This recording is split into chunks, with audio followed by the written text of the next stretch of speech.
Spousal support under the Divorce Act. Spousal support is one of the most complex areas for lawyers to provide an opinion on because the law is based largely on judicial discretion. Different results can and often do occur with similar fact scenarios. It is important that you speak to a lawyer when considering spousal support. Spousal support can be ordered as relief arising out of a divorce. Federal guidelines called the Federal Spousal Support Guidelines are available to help when considering support. The guidelines provide guidance to the courts and lawyers when addressing spousal support. However, they are not binding, and their treatment by the courts varies widely. Orders. A court can make an interim order providing some support to a party on an interim basis. Or the court can make a final award.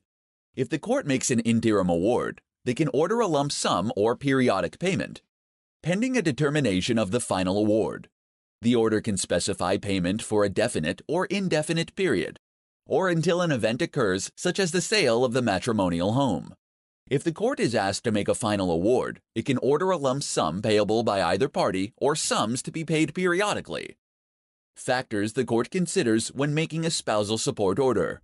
The court must look at the condition, means, and circumstances of each spouse, including the length of time the spouses cohabited, the functions each spouse performed. For example, was one spouse a stay-at-home parent while the other worked outside of the home financially provided for both parties, and any order or arrangement that the parties have relating to the support of either spouse. When considering what amount is payable, the court cannot take into consideration any misconduct of either spouse in relation to the marriage. This means that if one party had an affair, it does not mean that they must pay more support or should receive less. The court must ensure that any order it makes for support satisfies the following objectives. It recognizes the economic disadvantages or advantages of the spouses arising into the marriage or its breakdown. It shares between the spouses any financial consequences arising from the care of any child of the marriage, over and above any obligation for child support. It relieves any economic hardship of the spouses arising from the breakdown of the marriage, and, as far as possible, it promotes the economic self-sufficiency of each spouse within a reasonable time. Two-step process. When considering spousal support, the courts will follow a two-step process. Step 1 will consider if a spouse is entitled to support based on one of the grounds available. If the answer is yes, only then will the court move to Step 2. Step 2 will consider how much support and spousal support should be paid. Spousal support. Entitlement. When considering spousal support, the first step is to assess if a party is entitled to claim support.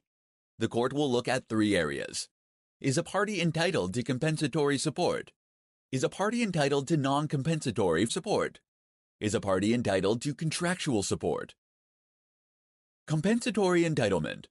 Marriages are economic unions, which generate financial benefit to both parties.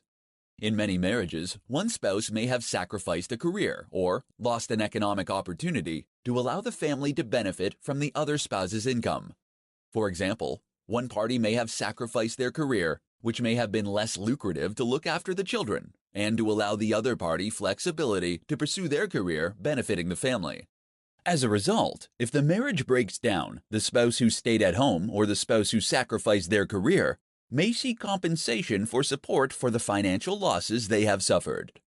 The court in this scenario will look at the different earning potential of the spouses. Non-compensatory entitlement. Non-compensatory support looks at the needs or means of the parties. When a marriage breaks down, if one spouse has significantly more income while the other spouse has a much lower income and cannot continue to meet his or her needs financially, then the court may order the higher earning spouse to support the lower income spouse.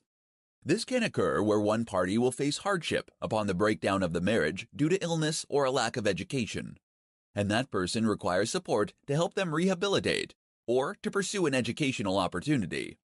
The aim of this type of support is to not equalize a husband and wife's income, but rather to meet the lower income spouse's needs, to allow them to continue with the simplest lifestyle they enjoyed during the marriage. The lower earning spouse is expected to try and obtain financial self-sufficiency, and is not entitled to refuse to try and rehabilitate if illness is an issue or improve their education. Entitlement contractual support. a married couple can enter into an agreement setting out what support is payable. This can occur before the marriage in a prenuptial agreement, or when the marriage breaks down and can be set out to a separation agreement. A party can ask the court to review the agreement and support payable.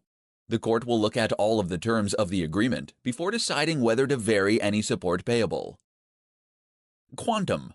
When considering how much support is payable, the spousal support guidelines provide a low, mid, and high range of support payable.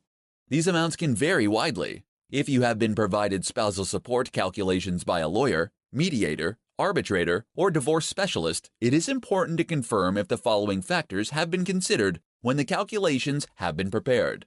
The duration of years of cohabitation and post-separation child rearing, as these can impact the amounts. If child support is payable, as this can significantly influence the amount payable in spousal support.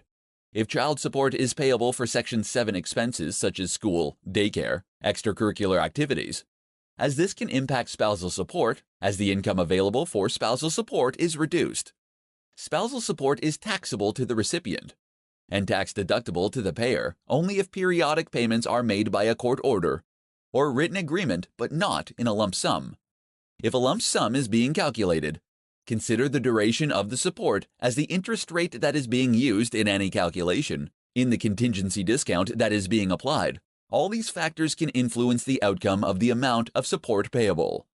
Is an order or agreement in place? If not, the party paying support and, on an interim basis, will not be able to claim the tax deduction for support payments.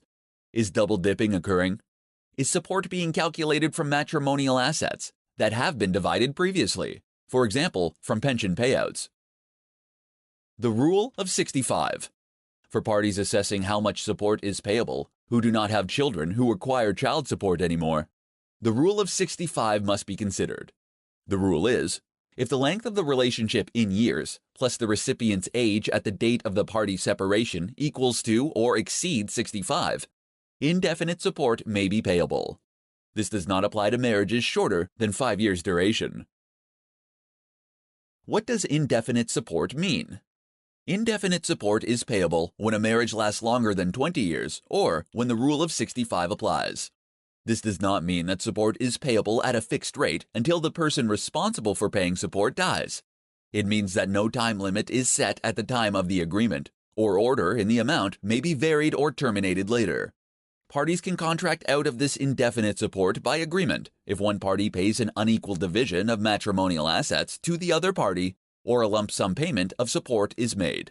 At Mincher Koeman, we understand how the support calculations can be impacted easily by different tax calculations.